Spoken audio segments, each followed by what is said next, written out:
দুঃসাহস সন্ত্রাসীরা দেখিয়েছে সেটাকে আমরা যথাযথভাবে অ্যাড্রেস করব। এবং এই এলাকায় সলিমপুর, জঙ্গল সলিমপুর, আলীনগর, এই টোটাল এলাকায় এবং সারাউন্ডিং যে সমস্ত এরিয়া আছে এগুলোর রোড নেটওয়ার্ক আমাদেরকে এস্টাবলিশ করতে হবে।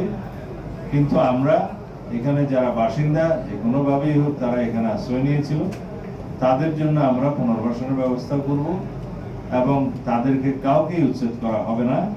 আমরা এখানে সরকারি যে সমস্ত স্থাপনা করতে চাই, যে সমস্ত একাডেমি করতে চাই, সেগুলোর জন্য জায়গা নির্ধারণ করার জন্য আমরা আজকে ম্যাপ নিয়ে সমস্ত ডিপার্টমেন্টাল হেডদের সাথে আলোচনা করেছি এবং এগুলো বাস্তবায়ন কীভাবে করা হবে সেটা আমরা দেখেছি।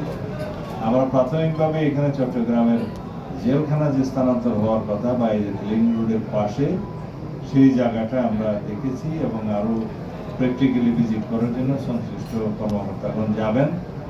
এখানে কাউকে ডিস্টার্ব করা হবে না, কোনো বসতি উচ্ছেদ করা হবে না, কিন্তু আমরা এই কারাগারের স্থানটা আমরা আগে নিজেদের দখলে নিয়ে কারা অধিদপ্তর আইজি প্রিজন তার দখলে নিয়ে পরবর্তী উন্নয়নের ব্যবস্থাটা আমরা করব, সেটা জরুরি হয়ে গেছে। অন্যান্য ডিপার্টমেন্টের জন্য কোথায় কি স্থাপনা করা যায় এবং কি করতে হবে সেগুলো আমরা যথাযথ পরিকল্পনা করে এগোবো।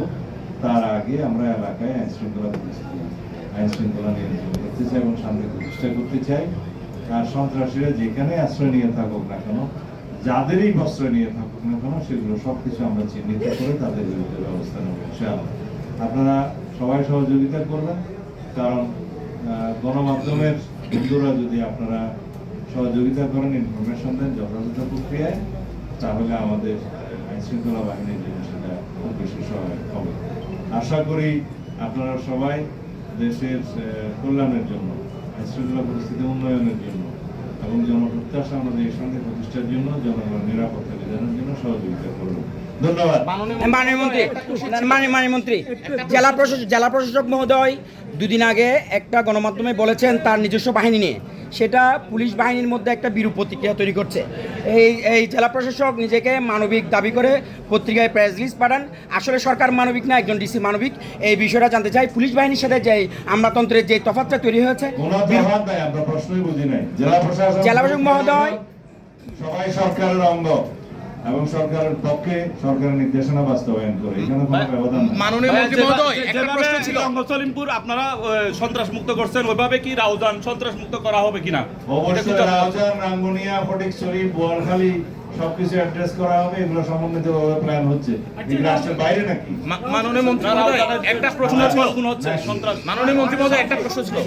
সামনে তো স্থানীয় সরকার নির্বাচনের কথা বলা হচ্ছে, একটু দাঁড়ান, হচ্ছে যেহেতু হবে একটা পরিকল্পনা করছে সরকার, এই ক্ষেত্রে আসলে এই জঙ্গল সলিমপুরে যেহেতু সন্ত্রাসীরা অস্ত্র নিয়ে রাখে বা অন্যান্য সন্ত্রাসী কার্যক্রম চালায়, এই স্থানীয় সরকার নির্বাচনে এটার কোনো প্রভাব, আপনাদের কোনো পরিকল্পনা আছে? কোনো প্রশ্নই হলো না, কোনো সন্ত্রাসী থাকবে না এখানে। আর স্থানীয় সরকার নির্বাচন এটা সারা দেশে হবে যেভাবে হয়। মাননীয় মন্ত্রী মহোদয়, জানুয়ারির 9 তারিখের র্যাবের ডিডি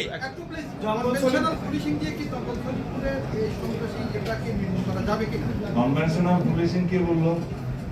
ঐতিহ্যবাহী পুলিশ, তার সাথে বিজিবি ছিল, র্যাব ছিল, মিলিটারি ছিল, অন্যান্য বাহিনী ছিল, হেলিকপ্টার সাপোর্ট নিয়েছিল, 4000 বাহিনী গিয়েছে।